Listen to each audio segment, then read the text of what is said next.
Bonjour, nous allons lire la suite de ce chapitre 8 de l'évangile de Jean, donc à partir du verset 12. Jésus leur parla de nouveau. Il dit, « Je suis la lumière du monde. Celui qui me suit ne marchera pas dans les ténèbres, mais il aura au contraire la lumière de la vie. » Là-dessus, les pharisiens lui dirent, « Tu te rends témoignage à toi-même.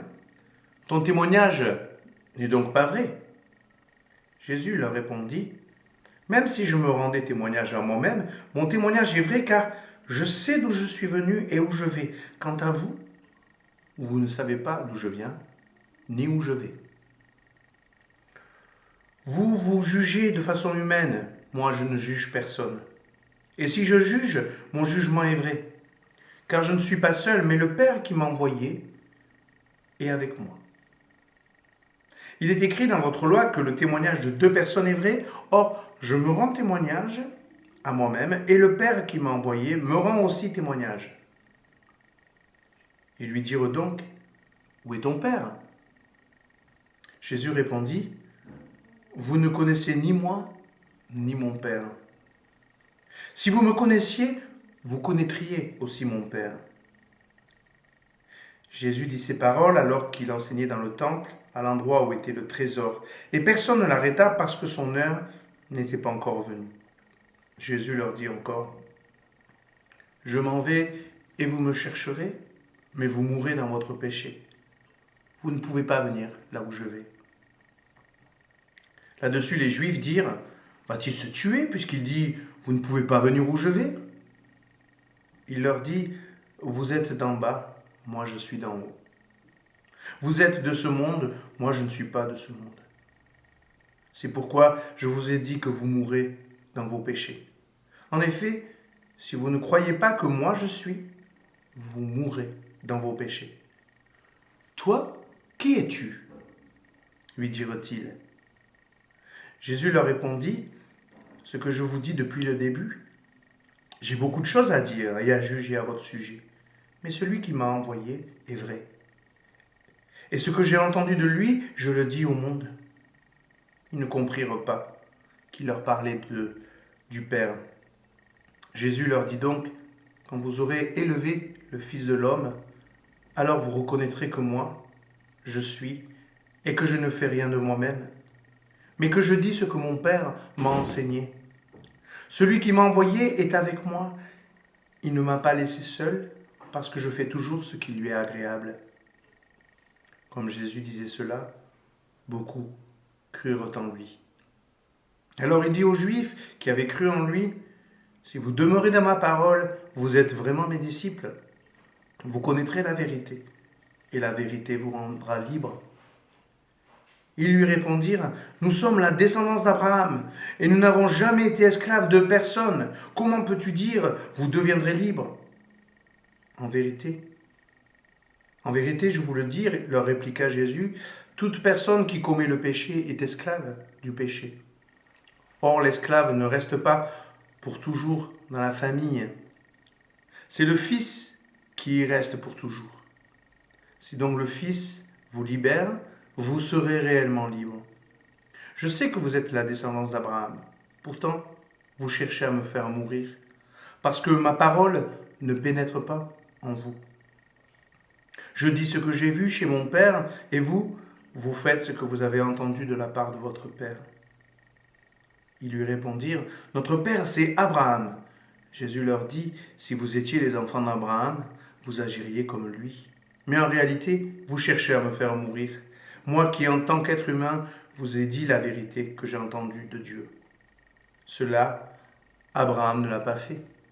Vous, vous agissez comme votre Père. » Ils lui dirent, « Nous ne sommes pas des enfants illégitimes. Nous avons un seul Père, Dieu. » Jésus leur dit, « Si Dieu était votre Père, vous m'aimeriez, car c'est de Dieu que je suis sorti, et c'est de sa part que je viens. Je ne suis pas venu de moi-même, mais c'est au contraire lui qui m'a envoyé. Pourquoi ne comprenez-vous pas mon langage ? Parce que vous ne pouvez pas écouter ma parole. Vous avez pour père le diable, et vous voulez accomplir les désirs de votre père. Il a été meurtrier dès le commencement. et il ne s'est pas tenu dans la vérité, parce qu'il n'a pas de vérité en lui. Lorsqu'il profère le mensonge, il parle de son propre fond, car il est menteur et le père du mensonge. Mais moi, parce que je dis la vérité, vous ne me croyez pas. Qui de vous me convaincra de péché? Si je dis la vérité, pourquoi ne me croyez-vous pas? Celui qui est de Dieu écoute les paroles de Dieu.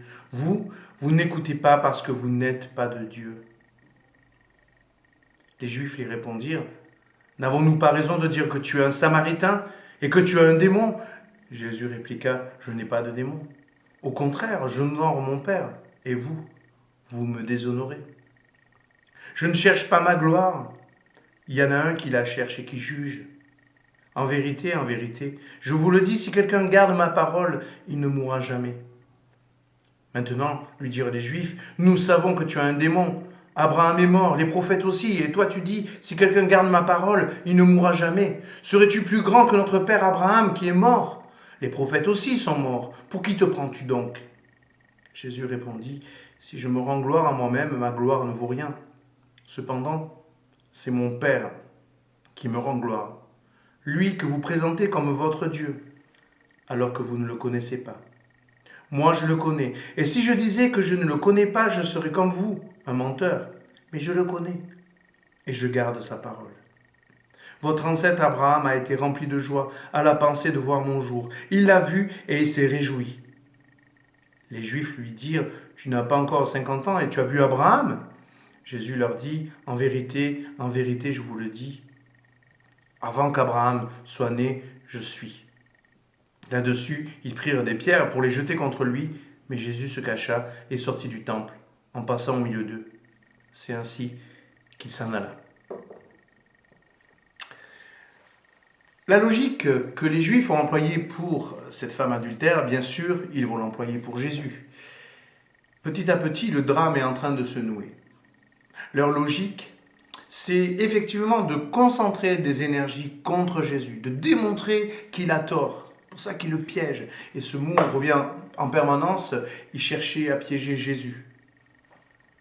Jésus connaît la machine qui est en train de se mettre en route, qui consiste à le disqualifier, montrer qu'il est fou, il a un démon, il y a quelque chose qui ne va pas chez lui. Et Jésus s'évertue à être honnête, franc, direct, dire la vérité. Mais cette vérité est difficile à entendre, il faut le reconnaître. Avant qu'Abraham ne fût, je suis, il va un petit peu fort Jésus, mais c'est la vérité. Mais Jésus est éternel. Jésus était auprès du Père avant même la création. Tu te rappelles Jean au chapitre 1. Mais cette vérité-là va se retourner fatalement à un moment donné contre Jésus. Et Jésus est en train de les avertir. Vous êtes influencés par le diable. Le diable, c'est le menteur. C'est-à-dire que votre motivation, ce que vous recherchez depuis le départ, c'est de démontrer que j'ai tort. Et cette motivation finira par trouver des éléments faux, de mensonges, mais votre motivation n'est pas d'entendre ce que je vous dis, mais bien de détruire ce que je dis. Et cette motivation finira par trouver des éléments qui vont corroborer, qui vont attester que vous avez raison. Donc je vais vous dire la vérité, et à un moment donné, vous allez chercher à me tuer.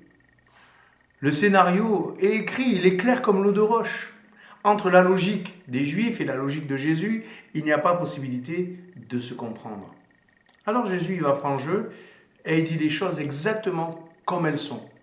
Alors oui, elles sont difficiles à entendre.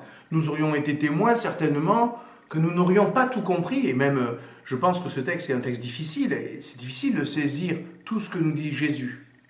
C'est parce que nous savons qu'il est mort et ressuscité. C'est parce que Jean nous a dit qu'effectivement, il était présent lors de la création du monde, que nous comprenons à peu près ce que dit Jésus. Mais imaginons un homme qui parlerait de cette manière-là, on le prendrait pour un fou, honnêtement. Mais la question n'est pas là. La question c'est, est-ce que nous sommes prêts à entendre une vérité qui viendrait de Dieu? Rappelle-toi Abraham. Abraham a entendu une vérité incroyable. Il lui a été dit, ta descendance sera comme les étoiles du ciel ou comme le sable auprès de la mer. Et il n'a pas d'enfant. Le jour où il va avoir un enfant, Dieu va lui dire, tu vas prendre cet enfant, tu vas me le sacrifier. Il prend l'enfant, il va le sacrifier. Dieu retient au dernier moment sa main et lui donne un bouc à la place de cet enfant.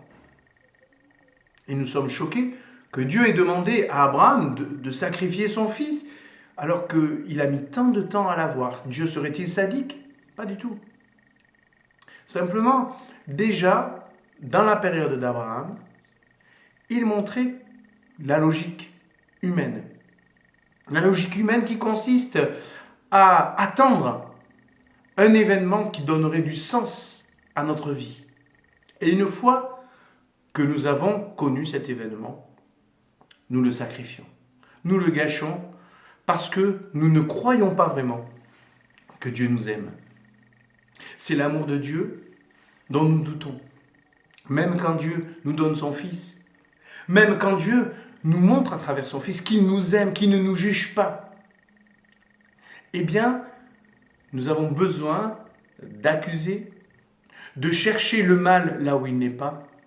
Nous avons besoin de régler des comptes avec des gens qui nous entourent et que nous disons aimer. Nous sommes bizarrement faits. Mais justement, nous ne sommes pas faits comme ça. C'est la réalité du péché, c'est-à-dire la réalité du mensonge, qui nous rend soupçonneux, qui fait que nous doutons les uns des autres, qui fait que nous cherchons le mal là où il n'est pas forcément. Et du coup, nous le provoquons. Nous générons sans arrêt le mal dans nos dynamiques de groupe. Jésus voudrait renverser cela dans ta vie. Il voudrait arrêter cette logique qui consiste à penser que Dieu nous voudrait du mal, de soupçonner Dieu de ne pas nous aimer. Dieu voudrait être avec toi dans une logique positive qui consiste à penser son Fils comme bienveillant. Moi, je ne juge personne, nous dit Jésus. Jésus n'est pas là pour nous condamner. Il n'est pas là en attendant que nous faisions le faux pas. Par contre, il ne veut pas que nous cherchions le faux pas des autres, ni surtout que nous cherchions le faux pas de Dieu. Il voudrait que nous croyions en lui, c'est-à-dire que nous acceptions son amour et sa bienveillance à notre égard. Aimer le Seigneur, aimer notre prochain, savoir ses limites, connaître aussi les nôtres, c'est finalement ce qui nous permet d'accomplir la loi. Aimer Dieu, aimer les autres. Voilà en filigrane ce qui est présent dans la logique de Jésus. Et Jésus essaye de montrer que cette logique ne peut pas aller avec la logique victimaire, qui consiste à accuser, qui consiste à penser que Jésus n'est pas celui qu'il dit être. Réfléchis-y. Et pose-toi la question, est-ce que les accusations que tu portes à Dieu ou aux hommes ne sont finalement pas les signes d'une frustration? Et cette frustration, précisément, est un mensonge. Elle ne correspond pas à la réalité. Tu as un potentiel et Dieu t'aime. Pourquoi donc avoir de la rancœur, de la violence, de la colère en toi? Toutes ces choses sont mensonges. Seule demeure la vérité que Jésus est en train de nous dire. Je suis là, je viens vers toi du Père pour te sauver. Accepte-le simplement.